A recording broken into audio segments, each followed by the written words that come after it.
Please video को like करें एवं चैनल को सब्सक्राइब करें और वीडियो को लास्ट तक ज़रूर देखें क्योंकि यह बहुत ही अच्छी कहानी है। मदन नाम का एक व्यक्ति था और उसकी एक छोटी सी बेटी थी। मदन की पत्नी बहुत समय पहले इस दुनिया से गुजर चुकी थी, इसलिए वो अपनी छोटी सी बेटी का पालन पोषण वहीं करता था। बहुत दिन समय गुजरने के बाद मदन की बेटी अब बड़ी हो गई थी। बड़ी होने के बाद सुरेखा अपने घर का सारा काम अकेले ही करती थी क्योंकि उसके अलावा उसके घर में और कोई था भी नहीं। वह अपनी मम्मी का कारोबार वहीं देखती थी। मदन इसको देखकर बहुत ही ज़्यादा खुश रहता था और अपने बेटी को ही सबसे अपना बड़ा धन मानता था। एक दिन की बात है, मदन अपने बेटी को अपने घर पर छोड़कर और किसी काम से सरेह की तरफ बाहर जा रहा होता है। तभी कुछ दूर जाने के बाद मदन को घबराहट होने लगती है। फिर वह पीछे की तरफ मुड़ने लगता है।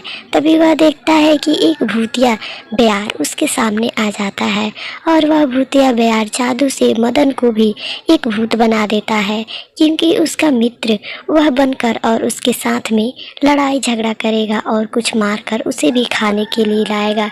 फिर उसे भी वह मदन वो भूत बना देता है और अपने साथ उसे लेकर जंगल की तरफ जाने लगता है। वह भूतिया बयार और उसका पिता भी भूत बन जाते हैं। बहुत देर के बाद शाम का समय हो जाता है और ऐसे ही करके धीरे धीरे रात भी हो जाता है, लेकिन मदन अपने घर पर अभी नहीं आया था। मदन की बेटी अपने घर पर बैठकर और अपने पिता का इंतजार कर रही होती है। उसकी बेटी सुरेखा कहती है, अरे मेरे पिताजी तो सुबह का गए हैं लेकिन अभी तक घर पर वापस नहीं लौट रहे हैं। रात का समय हो गया था और उसकी बेटी सुरेखा बहुत ज़्यादा चिंतित हो रही थी और वह अपने पिता को लेकर रोने लगती है। तभी वह भूतिया बाप पूरे ये काम बालकनी से खड़े होकर देख रहा होता है और वह अपनी बेटी को रोते हुए देखकर उसको दया आ जाता है कि उसकी बेटी का और कोई भी नहीं है इस दुनिया में।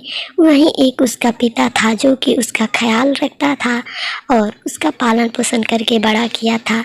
अब उसकी बेटी रोएगी तो उसको अच्छा नहीं लगेगा। फिर वह भूतिया बाप उस कमरे के अंदर जाता है और अपनी बेटी को अपने गोद में लेकर सो जाता है। फिर उसी दिन से वह भूतिया बाप और उसकी बेटी सुरेखा एक साथ अच्छे से रहने लगते हैं और सुरेखा को पता था कि यह भूत कोई भूत नहीं बल्कि यह मेरे पिताजी हैं। तब से वह भूतिया बाप